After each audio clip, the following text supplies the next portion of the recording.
Êxodo capítulo 2, versos 1 a 25, diz a palavra do Senhor: Foi-se um homem da casa de Levi e casou-se com uma descendente de Levi. E a mulher concebeu e deu à luz um filho. E vendo que era formoso, escondeu-o por 3 meses. Não podendo, porém, escondê-lo por mais tempo, tomou um cesto de junco, calafetou-o com betume e piche, e pondo nele o menino, largou-o no carriçal à beira do rio. A irmã do menino ficou de longe para observar o que lhe haveria de suceder. Desceu a filha de Faraó para se banhar no rio, e as suas donzelas passeavam pela beira do rio. Vendo ela o cesto no carriçal, enviou a sua criada e o tomou. Abrindo-o, viu a criança, e eis que o menino chorava. Teve compaixão dele e disse: Este menino é dos hebreus. Então disse a sua irmã, a filha de Faraó: Queres que eu vá chamar uma das hebreias, que sirva de ama e te crie a criança? Respondeu-lhe a filha de Faraó: Vai. Saiu, pois, a moça e chamou a mãe do menino. Então lhe disse a filha de Faraó: Leva este menino e cria-mo, pagar-te-ei o teu salário. A mulher tomou o menino e o criou. Sendo o menino já grande, ela o trouxe à filha do Faraó, da qual passou ele a ser filho. Esta lhe chamou Moisés e disse: Porque das águas o tirei. Naqueles dias, sendo Moisés já homem, saiu a seus irmãos e viu os labores penosos, e viu que certo egípcio espancava um hebreu, um do seu povo. Olhou de um e de outro lado, e vendo que não havia ali ninguém, matou o egípcio e o escondeu na areia. Saiu no dia seguinte, e eis que 2 hebreus estavam brigando, e disse ao culpado: Por que espancas o teu próximo? O qual respondeu: Quem te pôs por príncipe e juiz sobre nós? Pensas matar-me como mataste o egípcio? Temeu, pois, Moisés e disse: Com certeza o descobriram. Informado desse caso, procurou Faraó matar a Moisés. Porém Moisés fugiu da presença de Faraó e se deteve na terra de Midian, e assentou-se junto a um poço. O sacerdote de Midian tinha 7 filhas, as quais vieram a tirar água e encheram os bebedouros para dar de beber ao rebanho de seu pai. Então viram os pastores e as exortaram dali, e as enxotaram dali. Moisés, porém, se levantou e as defendeu e deu de beber ao rebanho. Tendo elas voltado a Reuel, seu pai, este lhe perguntou: Por que vieste hoje mais cedo? Responderam elas: Um egípcio nos livrou das mãos dos pastores e ainda nos tirou água e deu de beber ao rebanho. E onde está ele? Disse as filhas. Porque deixastes lá o homem? Chamai-o para que coma pão. Moisés consentiu em morar com aquele homem, e ele deu a Moisés a sua filha Zípora, a qual deu à luz um filho, a quem ele chamou Gerson, porque disse: Sou peregrino em terra estranha. Decorridos muitos dias, morreu o rei do Egito. Os filhos de Israel gemiam sob a servidão, por causa dela clamaram, e o seu clamor subiu a Deus. Ouvindo Deus o seu gemido, lembrou-se da sua aliança com Abraão, com Isaque e com Jacó. E viu Deus os filhos de Israel e atentou para a sua condição. Meus irmãos queridos,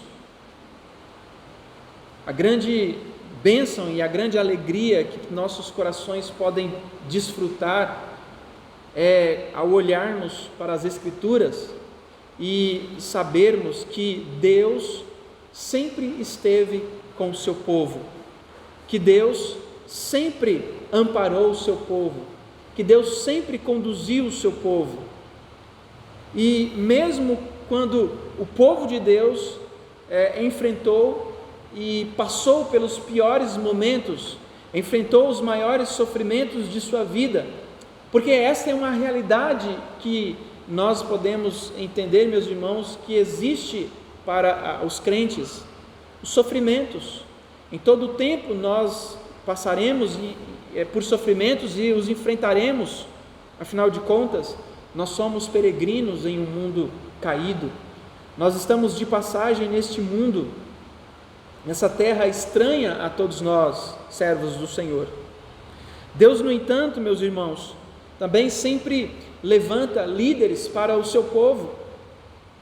E muitos desses líderes que Deus levanta para o seu povo são homens que nascem com as dificuldades. Em meio às dificuldades, em meio às lutas que nós enfrentamos, Deus levanta homens para conduzir o seu povo. Quando Deus então não levanta esses homens são criados com muita dificuldade, com muita luta, e estes que Deus levanta sempre são diferentes uns dos outros, mas todos têm algo em comum: eles são levantados por Deus para o bem da sua nação, para o bem do seu povo. Mas também, muitos destes que são levantados para o bem do povo de Deus, são rejeitados pelo povo de Deus. Foi assim com Isaías, foi assim com Elias, foi assim com Paulo, com Pedro, foi assim com todos os grandes líderes, e é assim também com líderes atuais. E aqui, meus irmãos, nós vemos um líder que Deus providenciou para o seu povo e que também foi rejeitado. Os patriarcas estão mortos. O povo da aliança está crescendo ali no Egito. A primeira promessa de Deus está se cumprindo. Afinal, Israel se torna um numeroso povo. E não somente eles estão crescendo, mas eles estão se fortalecendo, e muito. No entanto, meus irmãos, surge ali no Egito uma nova dinastia, uma que não demonstrava afeto pelo povo de Deus, uma dinastia diferente daquelas do tempo de José, daquele povo que conviveu muito bem com José e com todos os hebreus ali naquele período, quando José levou a sua família para estarem com eles, por haver ali provisão para aqueles 7 anos de escassez. Aquele povo que ali foi habitar, cresceu, mas com esta nova dinastia, eles usaram de malícia para com os israelitas, e os israelitas então não mais cresceram. Aquele povo não continuou crescendo e não continuou se fortalecendo por causa das artimanhas ali implementadas pelos egípcios. Também para que eles não continuaram crescendo, porque na visão dos egípcios eles poderiam se juntar e se rebelar contra aquela nação, contra outros povos e contra os dominadores do próprio Egito. O povo de Deus, que até aquele momento ainda não havia sido escravizado, por fim passa a ser escravo, passa a ser tolhido constantemente. Faraó percebe, meus irmãos, que o povo de Deus continua crescendo muito, assim ele manda que as mulheres que trabalhavam como parteiras se ajuntassem no seu plano. A ordem era matar todos os homens. Afinal de contas, um povo não pode ser constituído somente por mulheres, e se assim for, esse povo morre, esse povo é absorvido pelo tempo. As parteiras não seguiram então as ordens, pois elas temeram a Deus e elas foram abençoadas pelo Altíssimo, que as fez então o povo de Deus. Deus abençoou, dando família, a família da aliança. E aí então o povo de Deus continuou crescendo, porque Deus estava cumprindo a sua promessa. Então Faraó, por causa daquele povo que está crescendo, ele aumenta o cerco, e ele então manda que os meninos fossem lançados no Nilo. E são estas circunstâncias, então, meus irmãos, são nestas circunstâncias que nós encontramos o nascimento de Moisés. E aí então nós podemos perceber aqui nesse texto que nós lemos, que o Deus da aliança, Ele é um Deus que sempre lembra-se das suas promessas, e Ele então providencia um líder rejeitado por Israel, mas aceito pelos estranhos. Nos versos de 1 a 10, então, nós vemos que o líder do povo de Deus, o líder que é dado por Deus, ele nasce e ele é salvo por Deus. A palavra de Deus, meus irmãos, está então narrando o nascimento de um grande homem, não por causa de sua filiação, não por causa do seu berço, mas Moisés era um grande homem por causa dos propósitos que Deus tinha para ele. Parece que a promessa da terra, meus irmãos, não seria cumprida, já que os egípcios tensionavam matar o povo da aliança, podar o crescimento daquele povo. Mas Deus sempre é fiel às suas promessas. Em meio então à mortandade de meninos, está ali o líder do povo de Deus, um homem da casa de Levi e uma filha da casa de Levi. Ambos eram descendentes do patriarca. Eles se casaram, eles tiveram filhos. Eles então, juntando-se ali, através daquele relacionamento, nasce Moisés. E nós podemos ver então, meus irmãos, que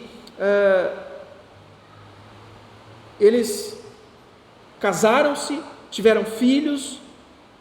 Devemos perceber que Arão e Miriam, aqui no caso, já eram nascidos, já estavam grandes. E esse detalhe de serem ambos da tribo de Levi é importante porque a história posterior mostra que esta será a tribo sacerdotal. A filha de Levi, meus irmãos, então teve um filho.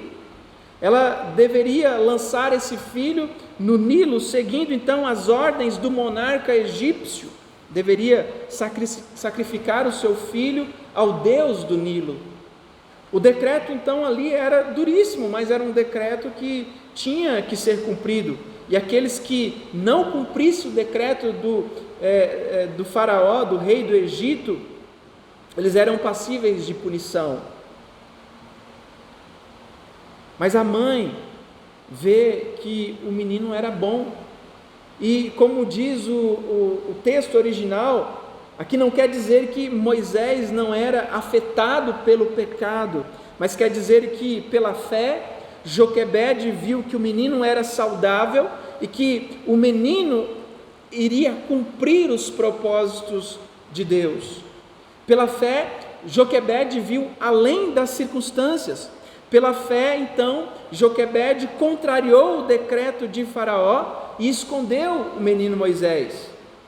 Ele então fora salvo da mortandade, ele foi salvo por Deus, mas os egípcios ainda não acabaram. Por 3 meses, Moisés ficou então na proteção do seu lar. No entanto, uma criança saudável com 3 meses chora muito alto, chora de forma que dá para ser percebido por muitos que passam ali. Como eles habitavam em tendas, não tinha paredes, não tinha teto, não tinha laje, que abafa os ruídos, todos poderiam ouvir o choro de Moisés. E podemos então até inferir, meus irmãos, que havia ali uma vigilância constante sobre o povo de Deus. Moisés não poderia ser escondido, então a mãe de Moisés tem que pensar o que fazer.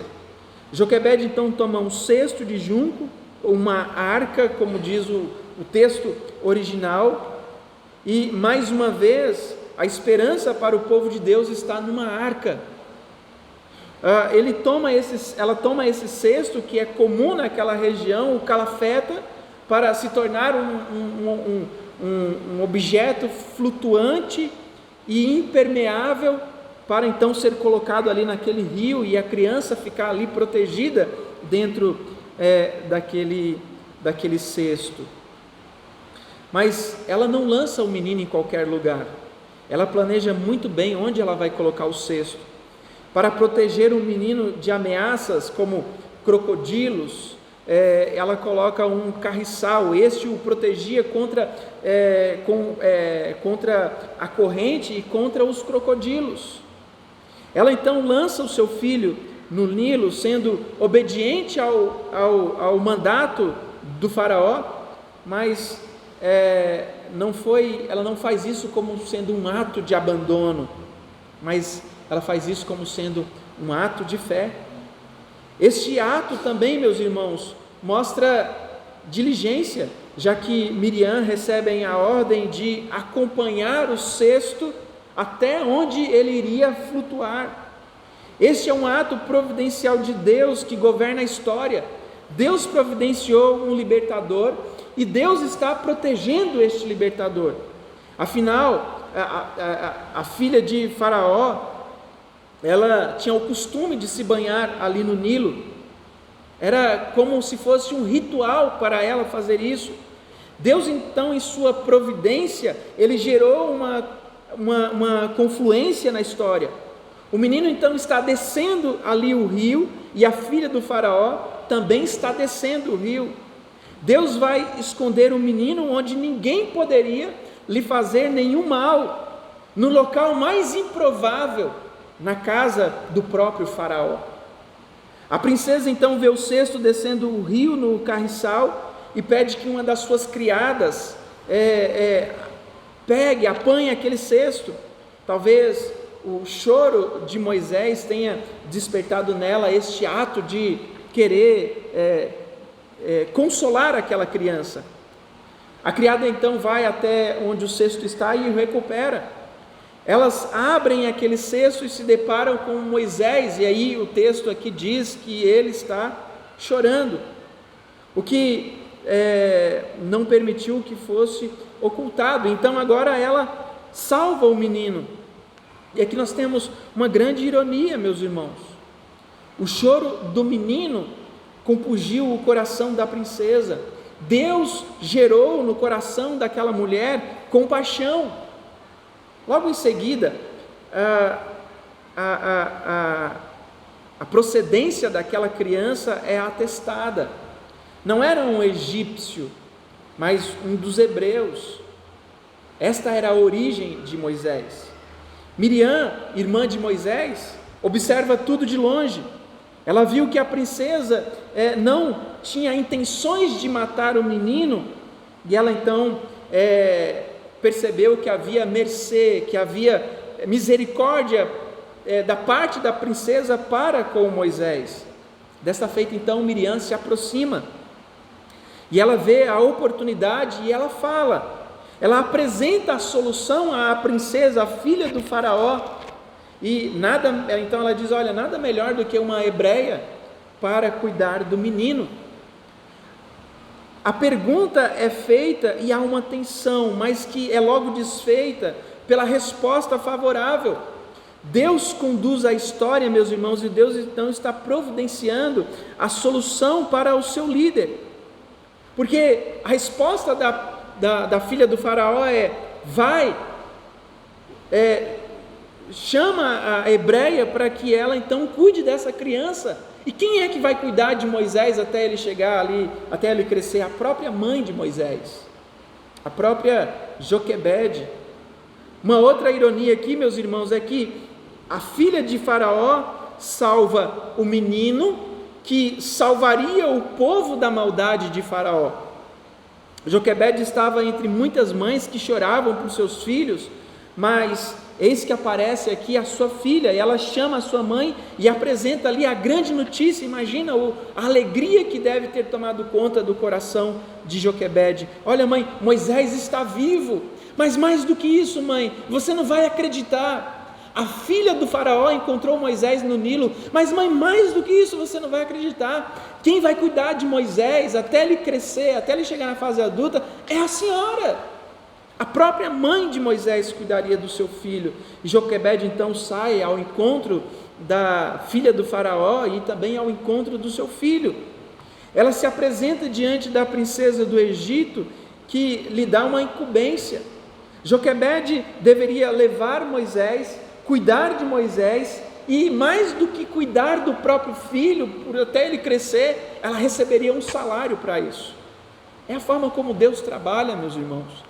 Deus trabalha nos casos mais improváveis, das formas mais improváveis, como nós vimos hoje pela manhã também, falando da genealogia de Jesus Cristo.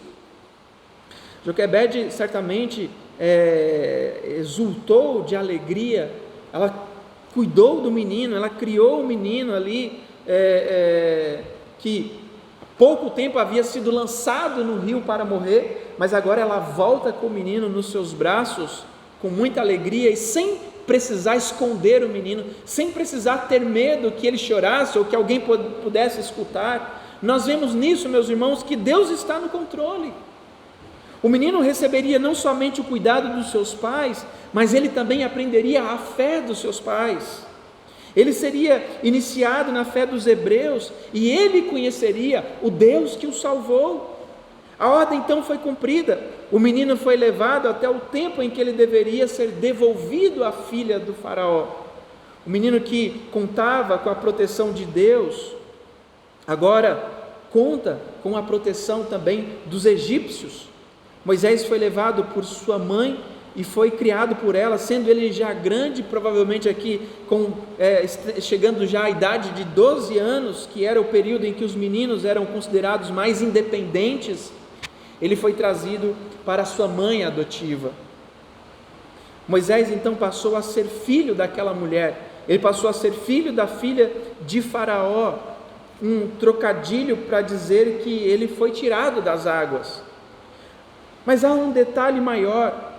O período era de crianças que eram lançados no rio e morriam ali naquele rio, não eram tirados deles, muitas foram mortas ali, mas esta foi tirada com vida, pois Deus salva o Salvador, que é providenciado por Ele mesmo.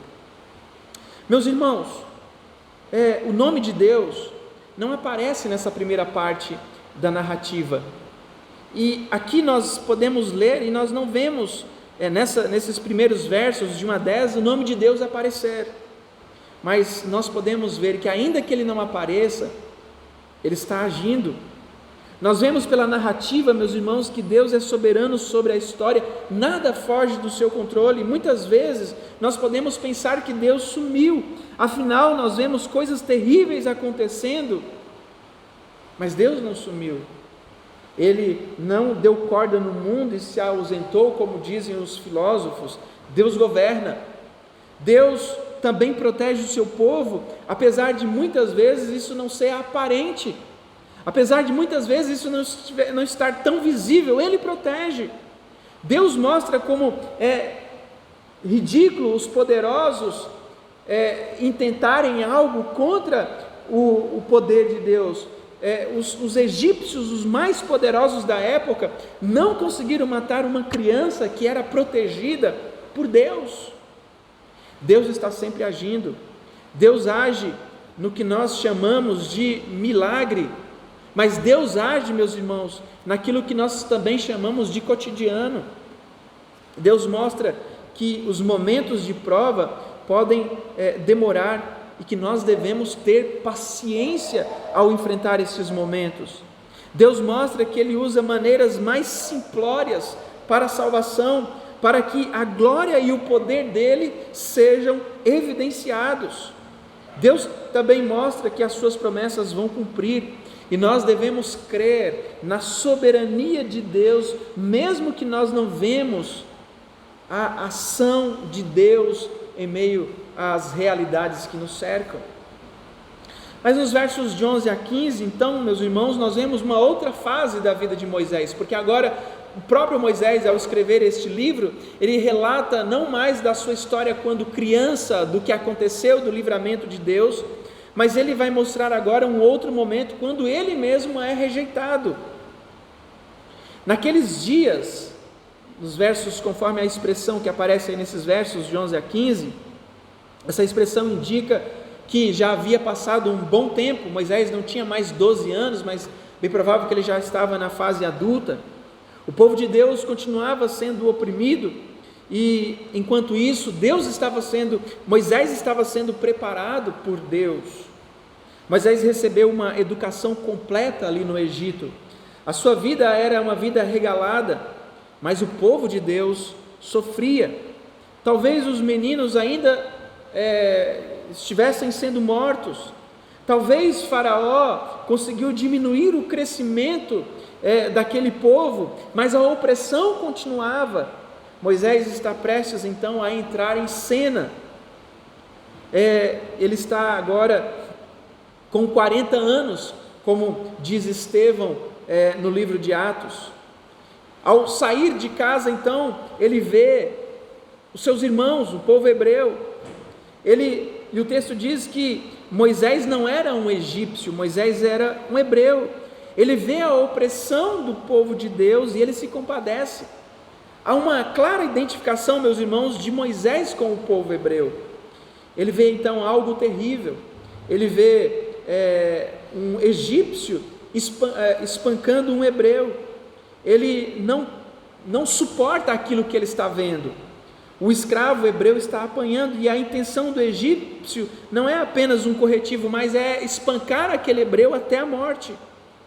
Moisés então observa e age. Ele olha para ver se não há ninguém olhando, e ele faz moderadamente, como nós fazemos para atravessar a rua, olhando para um lado e para o outro. E aí ele observa que não vindo ninguém, ele dá cabo à vida daquele egípcio. A sua identificação com o seu povo então está completa. Ele está ele está desprezando os prazeres e os benefícios transitórios do Egito, da casa real, e ele faz isso por causa do opróbrio de Cristo. Mas o egípcio, ele então mata o egípcio e enterra nas areias do Egito. O enterro do egípcio ali, meus irmãos, não é como a morte dos meninos hebreus, ou seja, no rio. Ele fez isso porque ele sentiu as dores de seu verdadeiro povo, o filho da tribo de Levi. No dia seguinte, então, ele sai mais uma vez para o seu povo, e o que ele vê? Ele vê uma briga, mas agora não é uma briga entre um egípcio e um hebreu, é entre dois hebreus.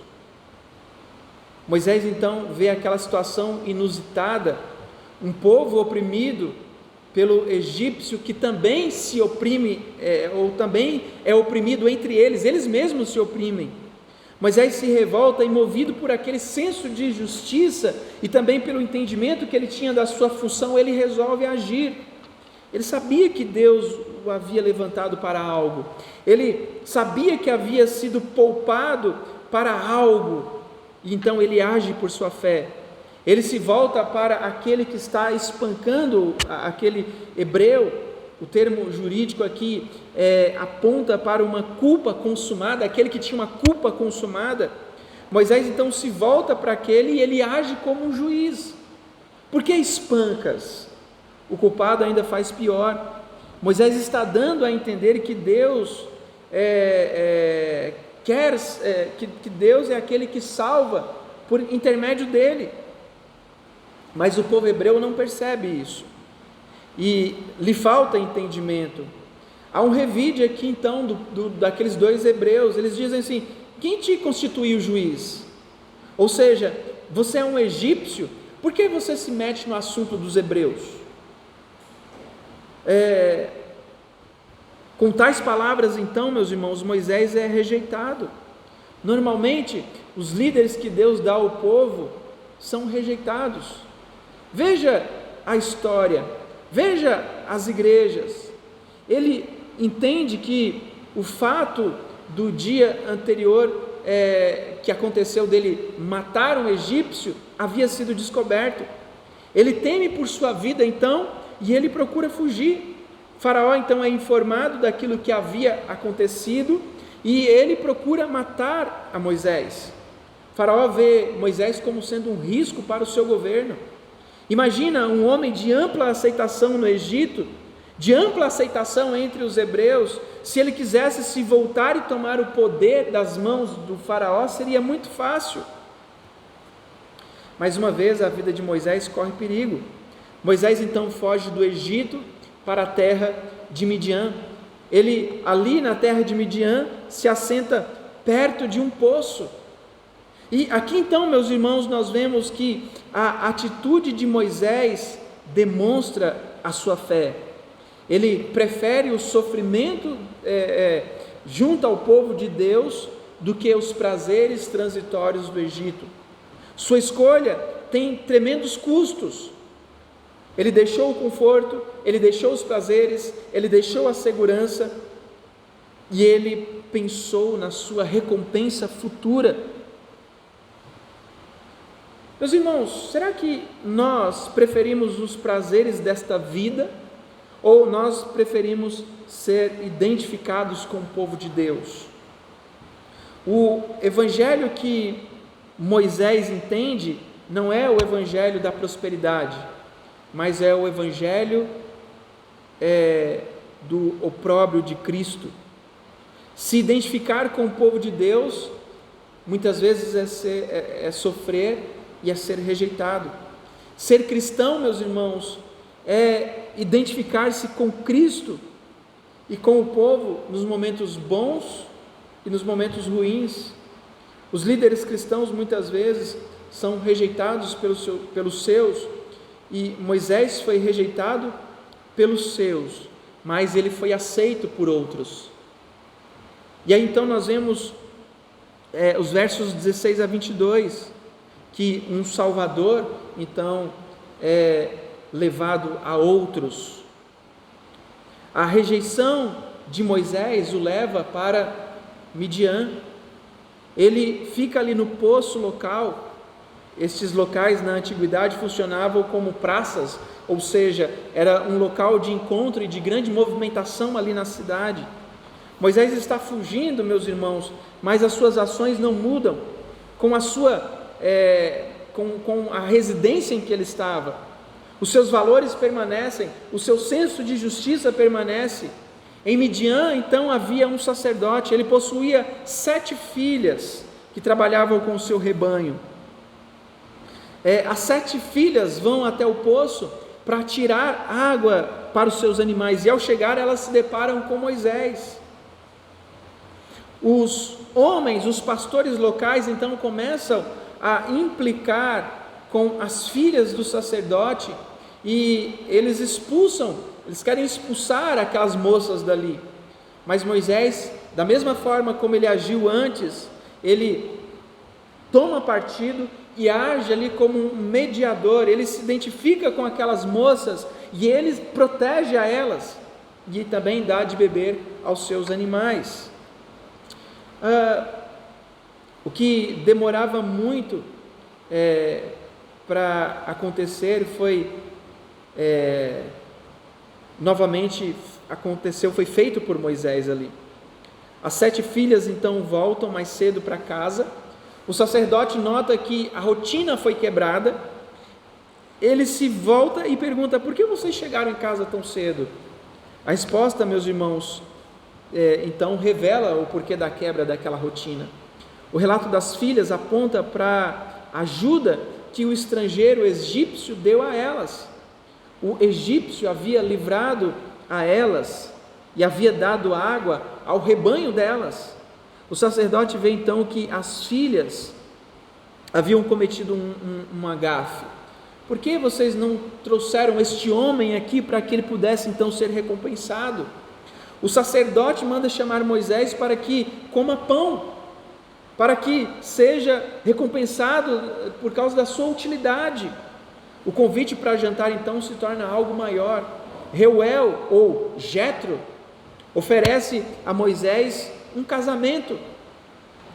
É interessante, meus irmãos, pensar que Moisés viveu 3 períodos aqui na história de 40 anos. Primeiro, desde quando ele foi para o Egito ali, da criação feita por Joquebede, daquele período até o período em que ele se torna adulto, passa-se 40 anos. Depois do período em que ele foge do Egito e vai para a terra de Midian, mais 40 anos. Então, Gabriel, quando Moisés chegou na terra de Midian, ele tinha 40 anos. Com 40 anos Moisés se casou. Então tem esperança, não se preocupe, né? Há 40 anos você pode ainda arrumar uma esposa, tá? Fique tranquilo. E aí então, meus irmãos, 40 anos ali na terra de Midian. Ele fica 40 anos na terra de Midian e depois então ele volta para o Egito para resgatar o povo de Deus, e aí ele passa mais 40 anos peregrinando pelo deserto. Mas, meus irmãos, aqui então nós vemos essa realidade.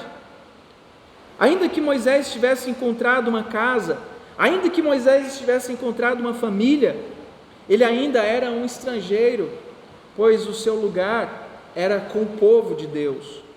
Moisés então é humilhado, já que ele era o descendente do trono egípcio, agora ele é um forasteiro. O lugar do povo de Deus não é Midian ou o Egito, mas é a terra da promessa, é Canaã. A rejeição do povo de Deus ao líder que Deus levanta, meus irmãos, é uma oportunidade para os gentios. É assim conosco também. O povo de Deus rejeita o próprio Senhor que veio dos céus para salvá-los. E essa rejeição que o povo tem por Cristo é a oportunidade para nós gentios. É quando Deus levanta para ele um povo que não é um povo apenas ali de Israel, mas é um povo de todas as nações. Moisés passa então 40 anos ali em Midian, e essa é uma preparação, mas também juízo para o povo de Deus, porque eles têm que esperar mais 40 anos para serem libertos daquela situação, porque ao rejeitarem o Salvador, eles sofrem ali. A geração que rejeita Moisés é punida, e 40 anos é o tempo de uma outra geração. O sofrimento chega ao seu ápice, chega ao seu ponto forte. Será, meus irmãos, que nós temos rejeitado a Deus como um governo sobre nossas vidas? Nós devemos ver que a rejeição de nossa parte é uma oportunidade para outros. Israel rejeitou o Messias, e ele então foi levado a outros. Paulo foi pregar aos gentios, porque os judeus haviam rejeitado a Cristo. A rejeição da graça de Deus traz juízo. Também nós devemos lembrar, meus irmãos, que Deus não está alheio à sua promessa, mas Ele vai cumpri-la, mesmo que não pareça. Nós podemos encontrar aqui família e casa neste lugar, mas nós sempre seremos peregrinos neste mundo, nós sempre seremos peregrinos nesta terra. Nós pertencemos a uma cidade que Deus é o arquiteto e o edificador. Nós não somos desta terra, e Deus vai cumprir a sua promessa, meus irmãos. Ainda que não pareça, Deus vai cumprir a promessa de nos levar para uma nova terra, de nos levar para a nossa Canaã celestial.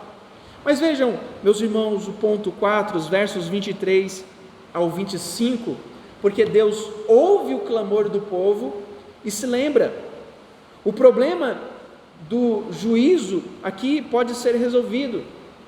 Deus estava em ação em favor do seu povo, não havia esquecido da sua aliança com o seu povo, e após então um período de opressão, morre o opressor, morre o rei do Egito, mas a escravidão, a opressão, as dificuldades continuavam. No entanto, o caminho está aberto para o Salvador voltar. O povo está gemendo por causa da dura servidão. O Egito é a casa da servidão. E depois de muito tempo, então, meus irmãos, o povo resolve clamar a Deus. E o clamor do povo chega até o Todo-Poderoso. Deus está com seus ouvidos atentos. Ele ouve o clamor e ele se lembra. Mas a pergunta é: Deus se lembra de quê? Deus se lembra das promessas. Deus se lembra da aliança. Não quer dizer aqui, meus irmãos, que Deus é um velho gagá que esquece, mas a lembrança aqui é que Deus se lembra com graça. Deus está disposto a agir, porque agora o tempo chegou. Deus lembrou que faria daquele povo uma grande nação, que os levaria para uma terra maravilhosa, que eles não seriam mais escravos, que Ele está atento para a condição daquele povo. Deus é fiel às suas promessas, e apesar da rejeição, dos erros, apesar de tudo, meus irmãos, Deus é fiel. Ele está atento ao clamor do seu povo, Ele está atento às nossas orações. Deus não se esqueceu de nós, Deus se lembra de nós, Deus olha para o seu povo com graça e misericórdia.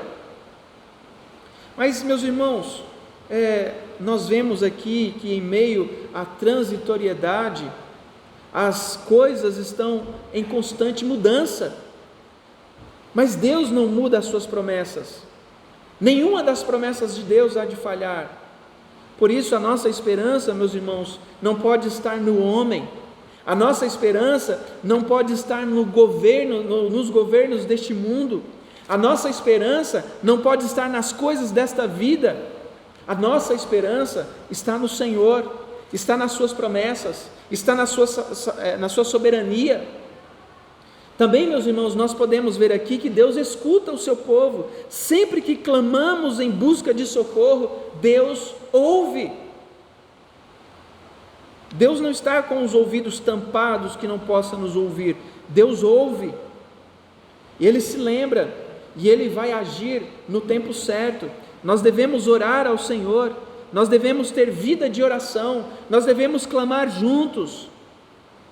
E aí, meus irmãos, como povo de Deus, nós precisamos entender que é necessário que este povo se dobre perante Deus em oração, porque há momentos que Deus vai agir se o povo orar junto, se o povo se unir em oração, se o povo unir-se em uma única voz para orar a Deus, Deus vai ouvir.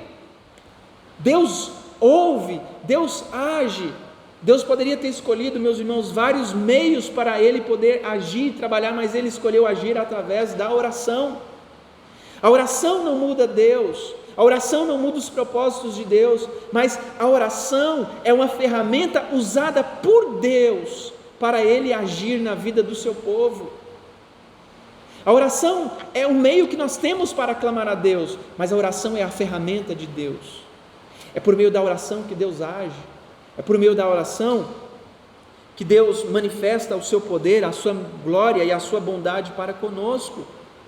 Por isso nós precisamos sempre estar atentos, meus irmãos, a esta necessidade que nós temos como igreja de orar juntos ao Senhor.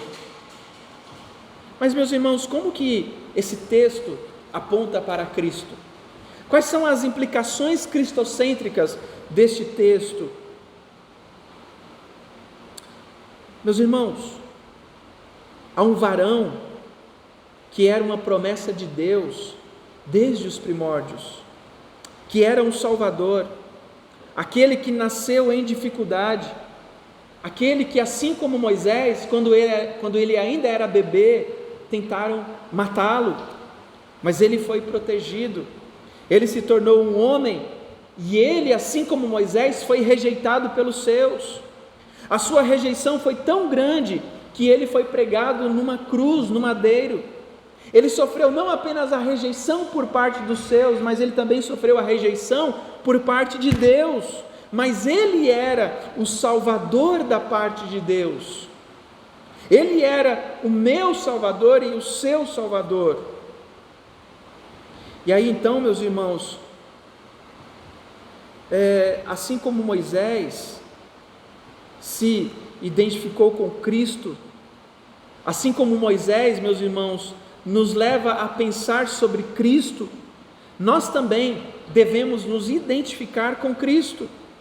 Nós também devemos tomar o seu opróbrio e segui-lo.